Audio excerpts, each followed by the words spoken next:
We all know how the book of Ruth ends. Ние всички знаем как завършва книгата Рут. But when Ruth and Naomi were in Moab, Но когато Рут и Ноемин бяха в Моаб, they didn't know the end of the story. те не знаеха края на историята. They couldn't see the future. Те не можеха да видят бъдещето. All they knew was the past and the present. Всичко, което знаеха, беше миналото и настоящето. All they knew was famine and death. Всичко, което знаеха, беше глад и смърт. Naomi felt like life was a cruel joke that God was playing on her. Ноемин се чувстваше като че ли гладът една жестока шега, с която Бог си играе с нея. She sensed that God was her enemy. И тя казваше, Господ ми е противник, враг. The hand of the Lord is against me. Ръката на Бог е срещу мен. Don't call me Naomi, pleasant. Не ме наричайте повече Ноемин или богоугодна. Call me Mara, bitter. Наричайте ме Мара, огорчение. For the Almighty has dealt bitterly with me. Защото Всемогъщият се отнесъл, ме огорчил. I went away full and the Lord brought me back empty. Излязах пълна, а Господ ме доведе празна. The Lord has testified against me. Господ е свидетелствал срещу мене. The Almighty has brought calamity upon me. Всемогъщият е донесъл бедствие върху мен. It seems as though God had become her powerful enemy. Изглежда като че ли Бог е станал нейн мощен враг. Who can fight an enemy like that? Кой би могъл да се бори с враг като този? Who can bear that? Кой би могъл да понесе това? Job felt the same way. Йов се чувстваше по същия начин. At one point in his suffering he said this. В един момент на неговото страдание той каза следното. God, you have made me your target. Господи, ти си ме направил да бъда твоя мишена, твоя And цел. you're using me for your target practice. И ти просто тренираш, като ме учваш. We want to excuse God when we hear these words, don't we? На нас не се иска да извиним Бог, когато чуваме тези думи, нали? We want to protect God's Ние reputation. искаме да защитим Божията репутация. Oh, no. God didn't do these terrible things. Не, Бог не е направил тези лоши неща. But Но, if God is providential over all of life, ако Бог е суверенен над живота, над целия ни живот, don't the bad things come from Him as well as the good things? не идват ли лоши неща в живота ни от Него, както добрите? Isn't that what Jeremiah says in Lamentations? Не е ли това, което Еремия казва в плачът на Еремия? Lamentations 3:37-39. Това е плачът на Еремия. Lamentations 3:37-39. 37 до 39 стих. Кой е говорил и кога се е случило това, ако Господ не го е заповядал? Случило ли се нещо, ако Господ не го е заповядал? Не е ли от устата на Всевишния доброто и злото? Не излиза от неговата уста добро и зло? Не трябва ли живите да се оплакват човек, когато има наказание за греха си? And we read in Judges chapter 2 that God's hand was against Israel because of their sin. И в Съдии 2 глава ние четем, че Божията ръка беше срещу Израел заради греха им. We cannot excuse or protect God. Ние не можем да извиняваме или да защитаваме Бога. He is ultimately behind the death of Naomi's husband and her two sons. В крайна сметка той стои зад смъртта на съпруга и двамата и сина. Той е отговорен в крайна сметка. I've tried to put myself in Naomi's sandals. И аз се опитвам да се поставя в сандалите на Ноемин. I've asked myself the question, what are the greatest losses that I have experienced? И аз задавам въпроса, кои са най-големите загуби, които аз съм преживявал? What have been the most painful experiences in my life? Какво е било най-болезненото преживяване в моя живот? I have to admit that my life has been pretty easy compared with Naomi. И трябва да призная, че моят живот е бил твърде лесен в сравнение с Ноемин. David wrote in Psalm 16:6, "The lines have fallen in pleasant places for me."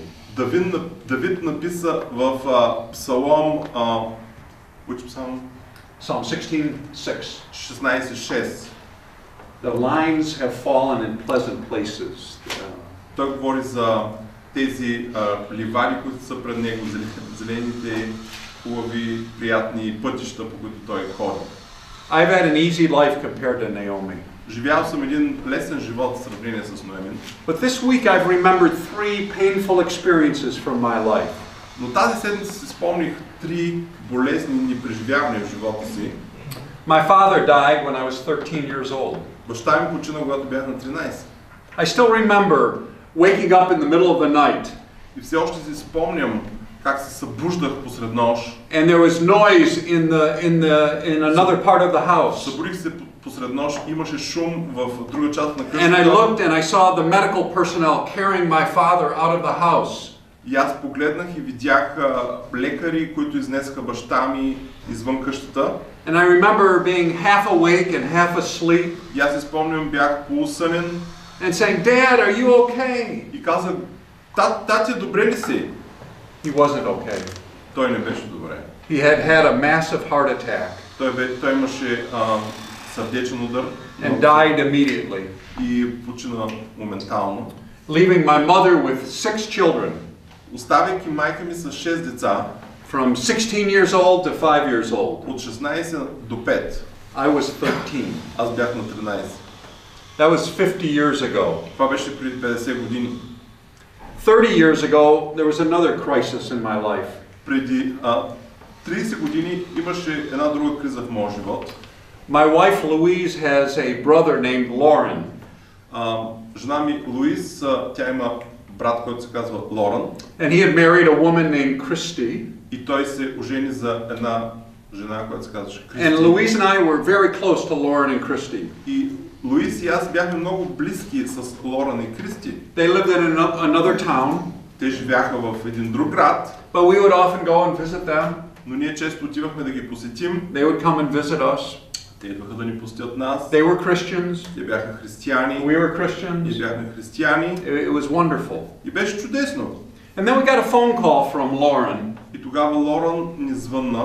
Oh, we're having some trouble in our marriage. И той каза, имаме проблеми в брака.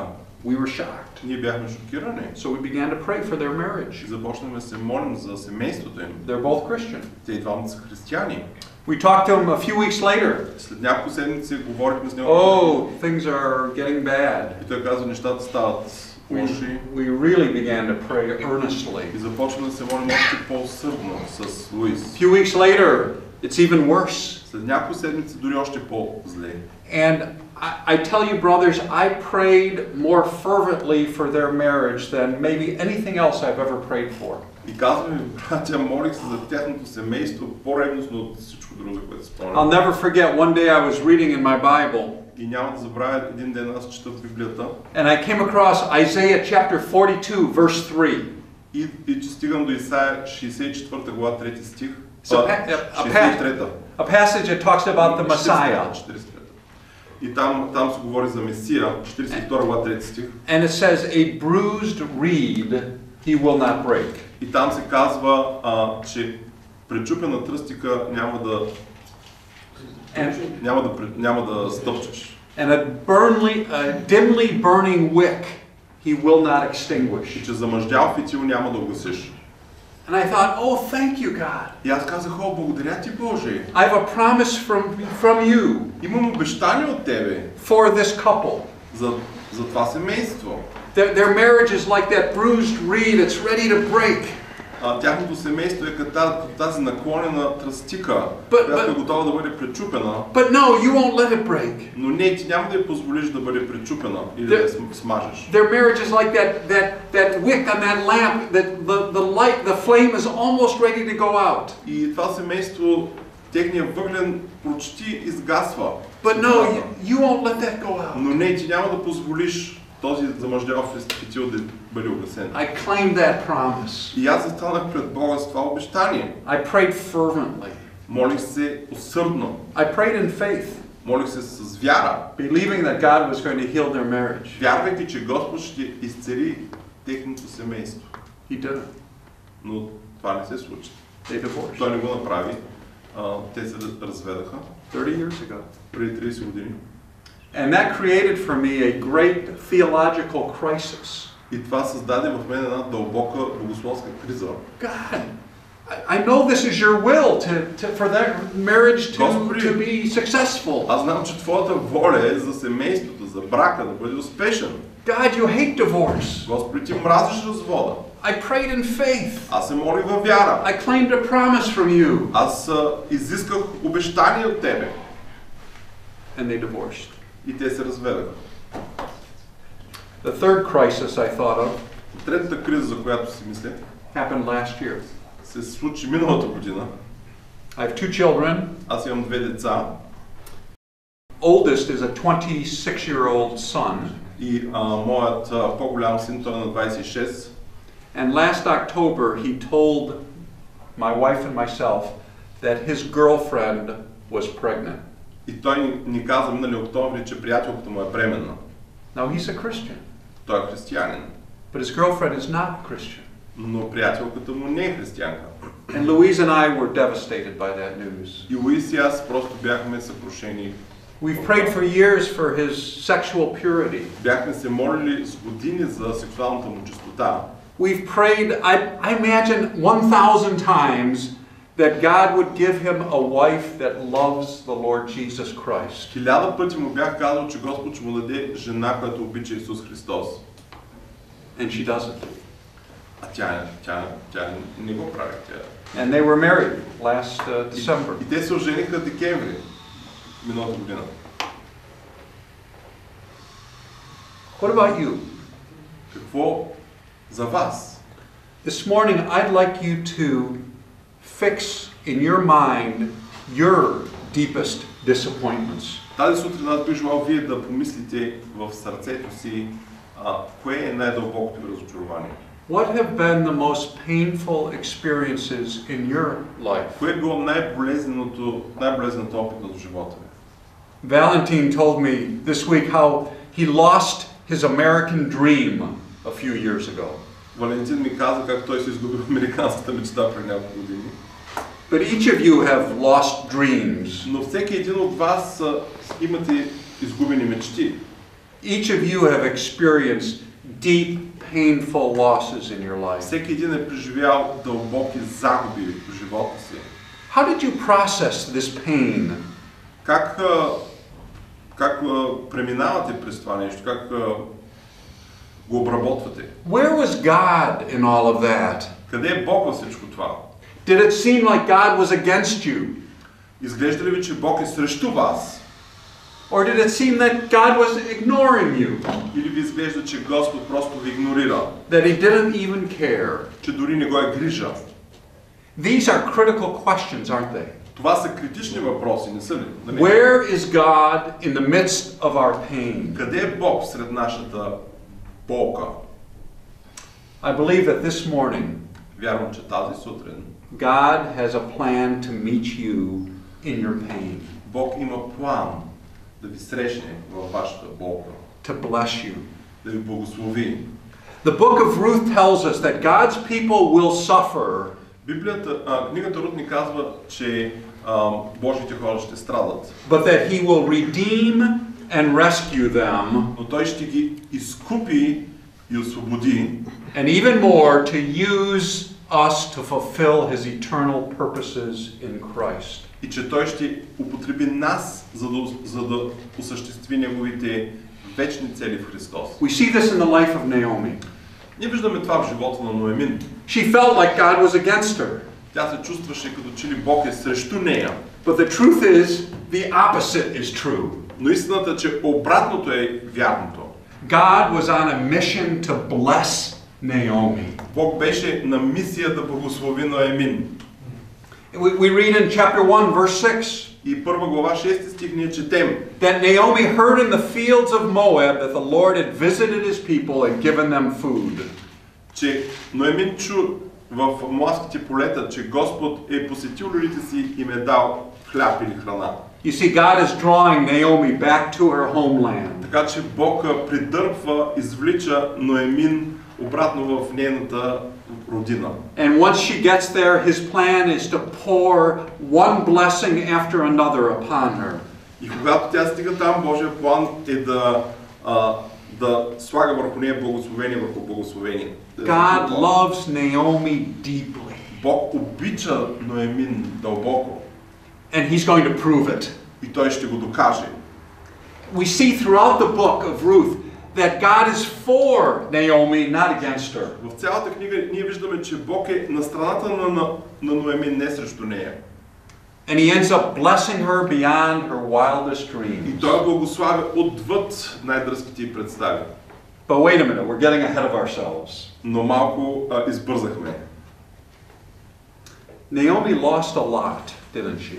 Ноемин изгуби много, нали? But she didn't lose everything. Но тя не изгуби всичко. She still had two daughter-in-laws who loved her. Все още тя имаше две снахи, които я обичаха. Do they have jokes here in Bulgaria about the relationship between daughters-in-law and mothers-in-law? Имат ли такива майтапи в България за отношенията между свекърва и снаха? Yeah, we have the same jokes in the States as well. Ние имаме такива шегички също в Щатите. But not in this story. Но не в тази история. She calls Ruth my daughter. Ноемин нарича дъщеря моя. It's a term of endearment. Това е един термин на любов, на привързаност. Have you noticed how often God displays his love for us through other people? Забелязали сте колко често Бог изявява любовта си към нас чрез други хора? Ruth's love was a great source of encouragement to Naomi.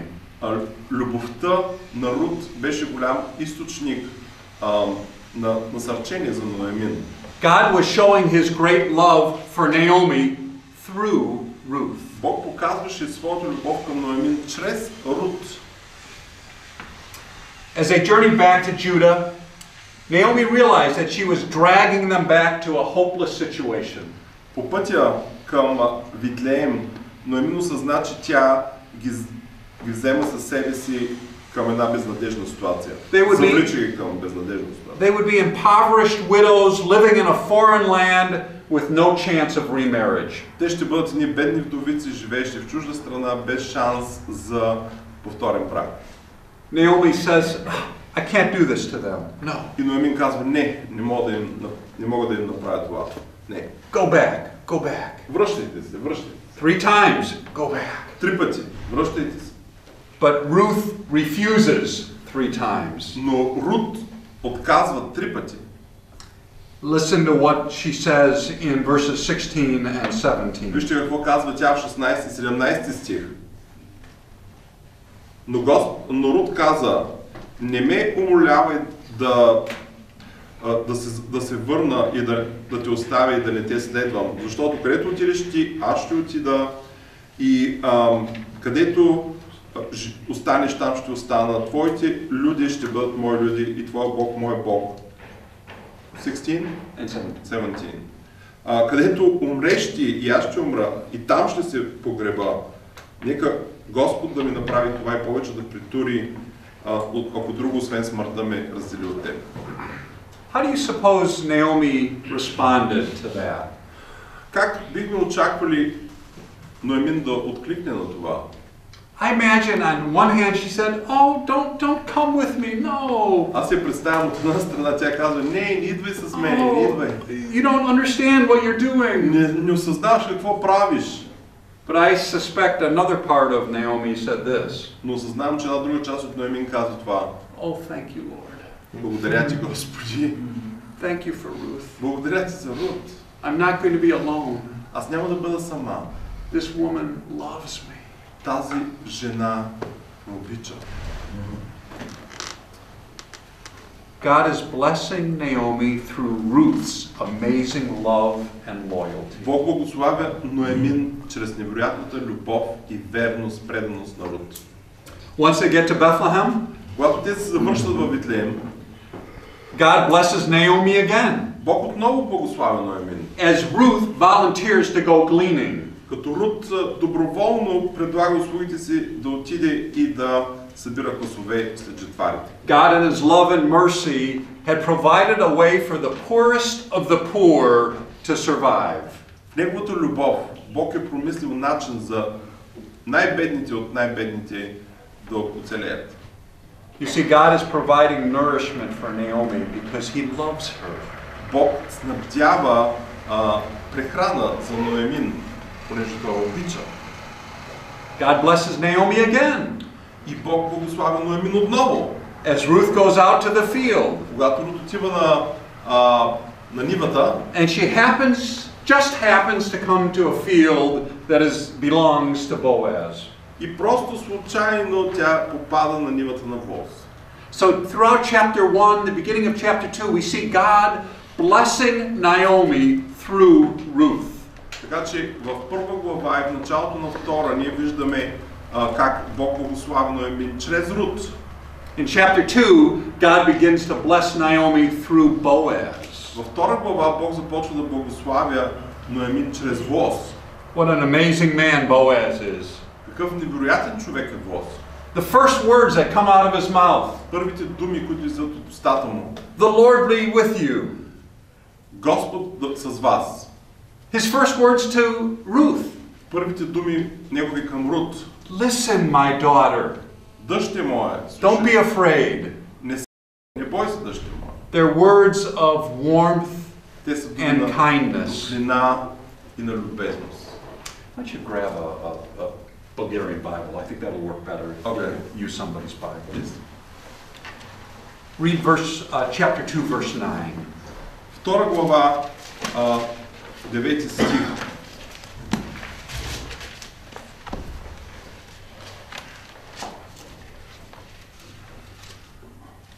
Chapter 2, verse 9.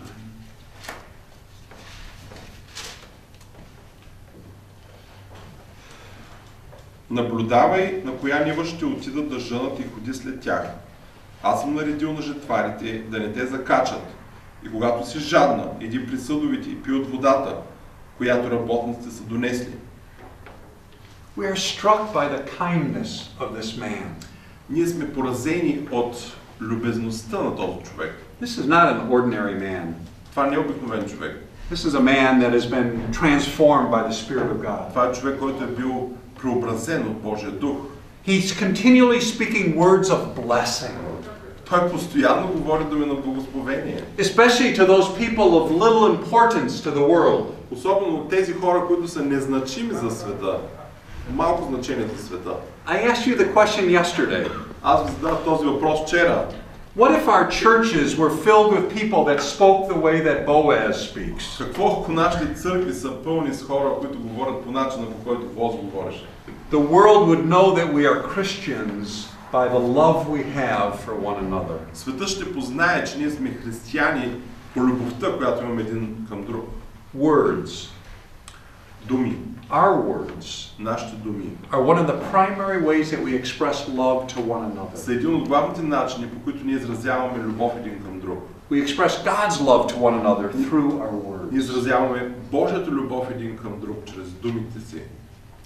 In chapter 2 we see God blessing Naomi by blessing Ruth. Във втора глава ние виждаме как Бог благославя Ноемин, като благославя Рут.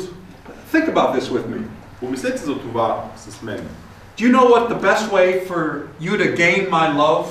Знаете ли какъв е най-добрият начин вие да спечелите любовта ми? If you love my children. Ако обичате децата ми. It's true. Наистина е така. If you bless my children, Ако благославите децата ми, I will love you. ще ви обичам. Because my children are an extension of me. Защото децата ми са едно продължение на мен. When you love my children, you're loving me. Ако вие обичате децата ми, вие обичате мен. My heart becomes tender when I see other people blessing my children. Изпитвам умиление, когато виждам други хора да благославят децата ми. It's the same way with Naomi and Ruth.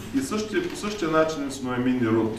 As Boaz is blessing Ruth, Когато Боз благославя Рут, he's also blessing Naomi. той също благославя Ноемин. Because Ruth is her daughter. Защото Рут е нейна дъщеря. And there's so many ways that Boaz blesses Ruth and blesses Naomi. Има толкова много начини, по които Боз, благославяйки Рут, благославя Ноемин. Listen to how Naomi responds after Ruth returns with her 9 kilograms of grain. Забележете как откликва Ноемин, когато Рут се завръща с нейните 9 кг зърно. Chapter 2, verses 19 and 20. Във 2 глава 19 и 20 стих. Свекърва и каза: къде събира днес класове? Къде работи? Благословен да бъде онзи, който те е приел. Рут обясни на свекърва си, на чия нива беше работила. Името на човека, при когото работих днес е Евлос. Verse 19. Chapter 2, verses 19 and 20. И 20. Ноемин каза на снаха си: благословен да бъде от Господа, онзи, който ни лиши от милостта си нито живите, нито умрелите. После добави: този човек е от нашия род, близък, наш близък сродник. Naomi is overwhelmed at the kindness that Boaz has shown to Ruth. Ноемин е просто така overwhelmed от да, Българин. Смаяна от добрината, която този човек е показал на Рут. God is showing His love for Naomi through Boaz's love for Ruth. Бог показва любовта си към Ноемин чрез любовта на Бог. Through His love for Ruth. God is showing His love to Naomi through Boaz's love of Ruth. Okay. Чрез любовта на Бог към Рут. Look what Boaz says in verse 11 and 12 of chapter 2. Вижте какво казва Бог в 11-12 стих на 2 глава. А Бог си отговори: разказах ми всичко, което си направила за свекърва си след смъртта на мъжа си, как си оставила баща си и майка си и родината си и си дошла между народ, който по-рано не си познавала. Господа ти отплати за направеното добро и пълна награда да ти се даде от Господа, Израилевия Бог, под чието крила си дошла да се подслониш. Boaz is feeling deep gratitude for how Ruth has treated Naomi. Боaz изпитва дълбока благодарност за начина, по който Рут се отнася към Ноемин. I have heard what you did for your mother-in-law. Чух какво си направила за свекърва си. And then he makes this prophecy. И тогава той прави това пророчество. Might God repay you, might God reward you. Господ да ти въздаде, Господ да ти възнагради. Not only is Ruth going to be rewarded, не само Рут ще бъде възнаградена, Naomi will be rewarded. Но и Ноемин ще бъде възнаградена. And Boaz doesn't realize it yet. И Боаз все още не осъзнава това. But he's going to become the means by which God blesses Ruth and Naomi. Но той ще стане инструмента, чрез който Бог ще благослови Рут и Ноемин. So we come to chapter 3. Така идваме до 3 глава. And life is looking better for Ruth and Naomi. И животът изглежда по-добре сега за Рут и Ноемин. They have plenty to eat. Има достатъчно храна. But that's not enough. Но това не е достатъчно. Naomi wants more for Ruth. Ноемин иска повече за Рут. Naomi loves Ruth. She wants her to have a husband. Ноемин обича Рут и иска тя да има съпруг. So she comes up with this crazy plan that we talked about earlier this morning. И тя съставя този ненормален план, за който говорихме тази сутрин. It's crazy. It's dangerous. There's no chance this plan will work. Това е лудо, ненормално, опасно. Няма начин този план да проработи. I mean, think about it. Who is Ruth? Помислете си, коя е Рут? She's a widow. Вдовица. She's a Moabitess. Моавка. She's a pagan foreigner. Езичничка, чужденка езичничка. She probably talks with a heavy accent. Вероятно говори с тежък акцент. And she is going to propose marriage. И тя ще предложи брак to the wealthiest, most eligible bachelor in Bethlehem. На най-богатия, уважаван ерген в Витлеем. There's no way. Няма начин. Yes, there is a way. Но има начин. Because God has a plan. Защото Бог има план. For Ruth, за Рут. Boaz, Боаз and Naomi. и Ноемин. He says to her in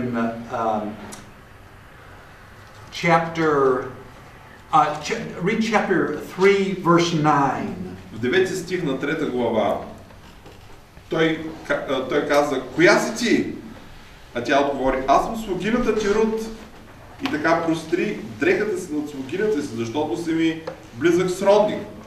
Spread your wings over me, Ruth says. Простри крилете си над мене, казва Рут.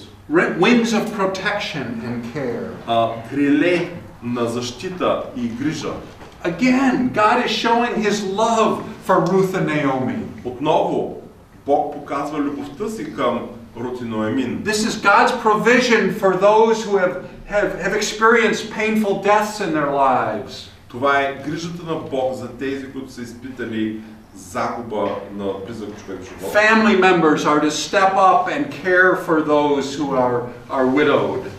Може би някой друг член на семейството идва и той се грижи за тези, които са удовели. Do you see what's happening here? Виждате ли какво се случва тук? God has been pursuing Naomi. Бог преследва Ноемин. He's been proving His love for her. И той доказва любовта си към нея. He's been blessing her with one blessing after another. Благославя с едно благословение след друго благословение върху друго благословение. Now most of those blessings have been behind the scenes. Повечето от тези благословения са зад сцената. They're not obvious blessings. Те не са явни благословения. God has been blessing Naomi through other people. Бог благославя Ноемин чрез други хора. Yet let there be no doubt about it. Нека да не се съмняваме. God is pouring out His love upon Naomi. Любовта си върху Ноемин. Which brings us to chapter 4. Което ни довежда до 4 глава. Let's read the first two verses. Нека да прочетем първите 2 стиха. Воз се изкачи на портата и седна там. И ето мина близкия сродник, за когото Воз беше говорил. Воз му каза: "Господине, свърни, седни тук." И той свърна и седна. Тогава Воз събра 10 мъже от градските старейшини и им каза: "Седнете тук." И те седнаха. I want you to imagine the scene with me. Искам да си представите тази сцена заедно с мен. We're outside the city gate of Bethlehem. Ние сме извън портите на Бетлеем. This isn't a big city like Jerusalem. И това не е някакъв голям град като Иерусалим. It's a small town. Малко градче. Everybody knows everybody else. Всеки се познава. And so Boaz is out at the front gate. И Воз е там на предната врата. And he sees one of the leaders of the city that he knows. И той вижда един от водачите на града. And he says, "Oh, brother, come on over here." И му казва: "Брат, човек, brother? Yeah, brother. Okay. Брат, кой е тук?" And then he sees someone else he knows. "My friend, come over here." И вижда някой друг, казва: "Приятелю, ела тук." And the guys are wondering, what's going on? И те се чудят: "Какво става тук? What's this all about?" За какво е това? За какво ни събира този човек? And then he begins to explain. И тогава той започва да им обяснява. He actually calls 10 men, doesn't he? И извиква 10 души. Read verse 3. След това каза на сродника, 3 стих, Ноемин, която се върна от моабската земя, продава нивата, дела, който принадлежеше на брат ни Елемелех. That's what this is about. Ето за това става въпрос. There's going to be a land transaction happening. Ще има една сделка, прехвърляне на собственост на земя. Boaz wants to buy a piece of land. Боаз иска да купи едно парче земя. Okay. Добре. But then he does something very strange. Read verse 4. След това той прави нещо много странно в 4 стих. И аз реших да ти известя. No, I'm sorry. Did you read verse 3 yet? Yes, I read verse 3. Okay, verse 4. 4 стих. И аз реших да ти известя и да ти предложа. Купи го в присъствието на седящите тук, пред старейшините на рода ми. Ако искаш да го откупиш като сродник, откупи го. Но ако не искаш да го откупиш, кажи ми, за да знае, защото освен теб няма друг, който да го откупи като сродник и аз съм следващия. И той отговори, аз ще го откупя. Wait a minute. What's Boaz doing? Какво прави Боаз? He's encouraging someone else to buy the land. Той насърчава някой друг да купи земята. Is he crazy? Не е ли това ненормално? He's crazy like a fox. Той е луд като лисица. Boaz is setting a trap, in a sense. Huh? Боаз залага един капан в известен смисъл. He's reminding this redeemer of what the law says in Leviticus and Numbers. Той напомня на този сродник по-близкия какво казва закона в Левит, Leviticus and Numbers. Brothers are responsible for redeeming land when there's been a death in the family. Братята са отговорни за изкупване на земята, когато има смърт в семейството. But then he closes the trap. И тогава той заключва капана. In verse 5. В 5 стих.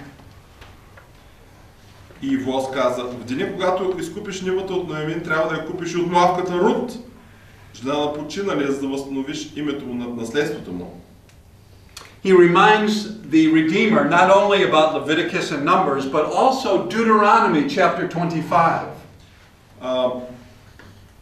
Боаз напомня на по-близкия сродник не само за Левит и числа, но също и за Второзаконие 5 глава. Not only are redeemers responsible for redeeming the land, they're responsible for redeeming widows as well. Сродникът изкупител, той е отговорен не само за изкупването на земята, но също той е отговорен и за продължаването на рода, за изкупването на вдовиците. Второзаконие 25 глава. Boaz must have forgotten that part of it when he first mentioned about the land. Може би Боаз беше забравил това, когато за пръв път споменава земята. And the response of the Redeemer is so interesting. И отговорът на по-близкия сродник е толкова интересен. Oh, wait a minute. Той каза, чакай малко. Hold on. Задръж. I'm not ready to go that far. Не съм готов да отида толкова надалеч. I'm willing to buy the land. Искам да купя земята. But a marriage? Но брак? No way. Няма начин. You do it. Ти го направи. Look at verses 9 and 10. Стихове 9 и 10.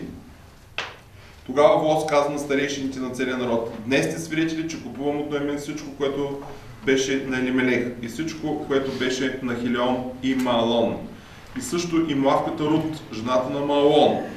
Получих за жена, за да възстановя името на починалия над наследството му, за да не се изличи името на починалия насред братята му и в града, в който е живял. Вие сте свидетели днес.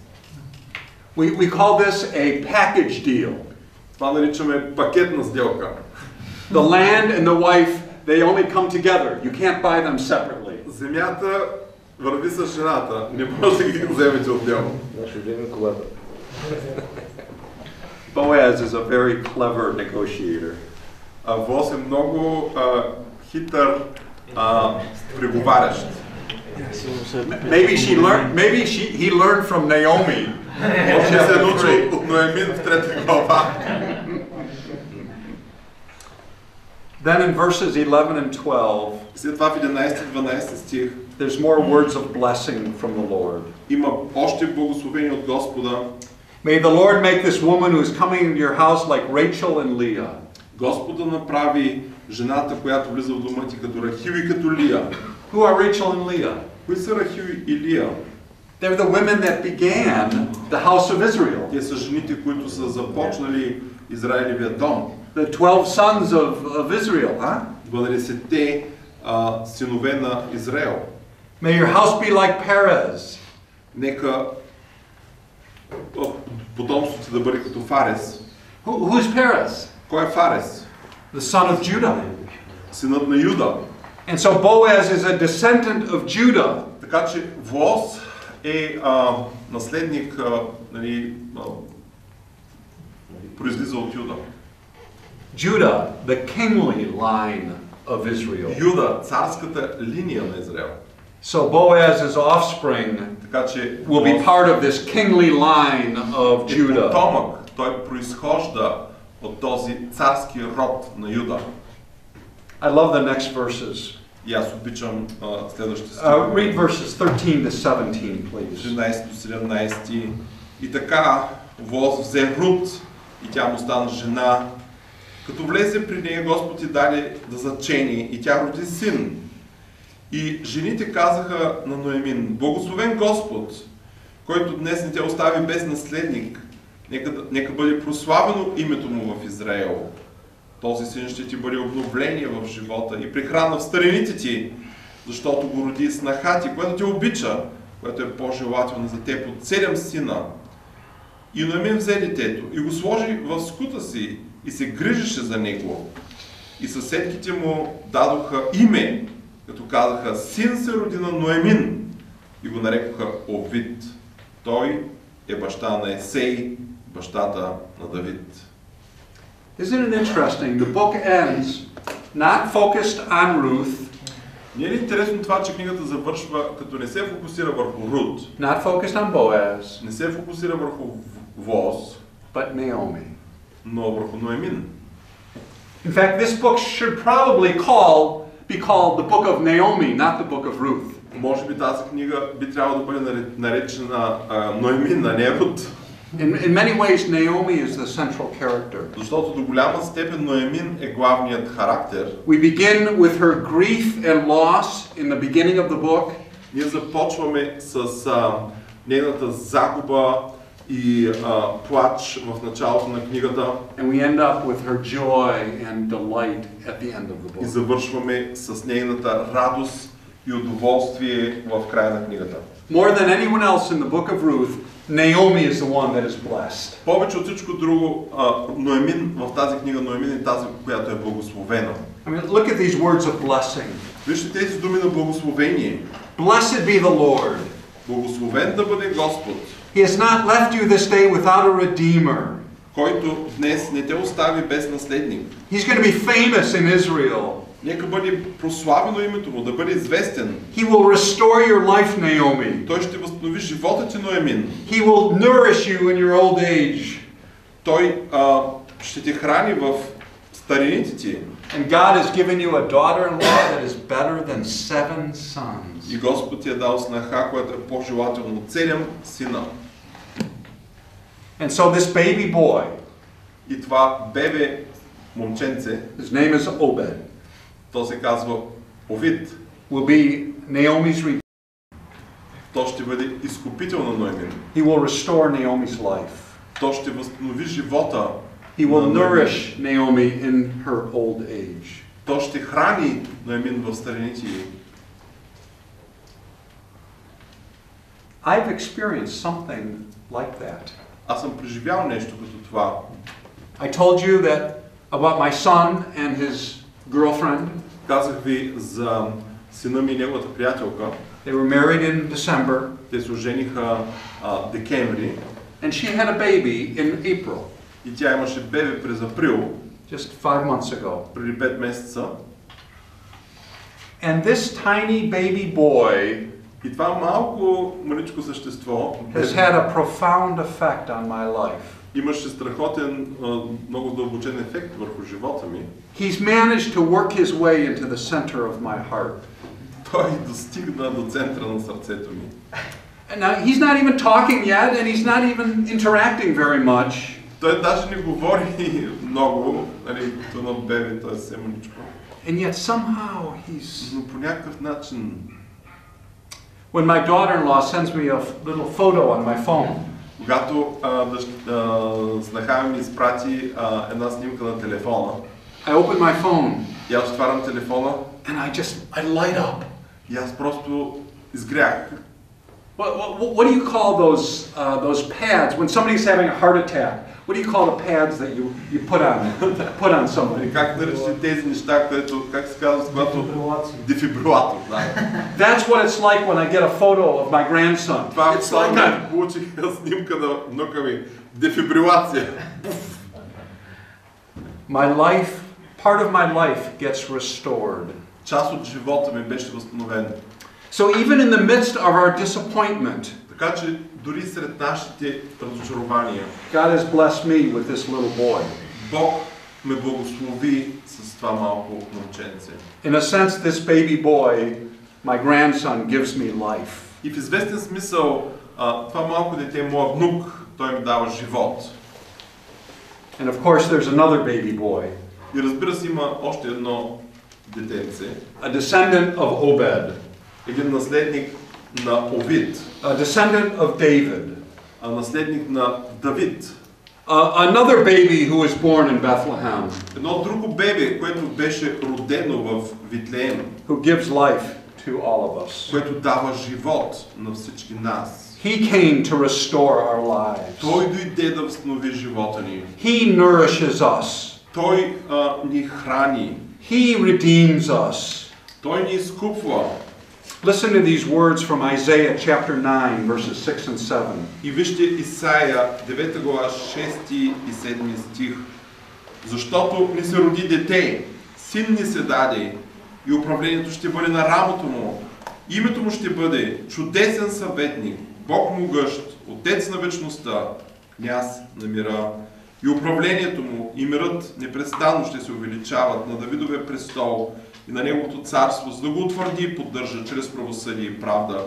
От сега и до века ревността на Господа на силите ще извърши това.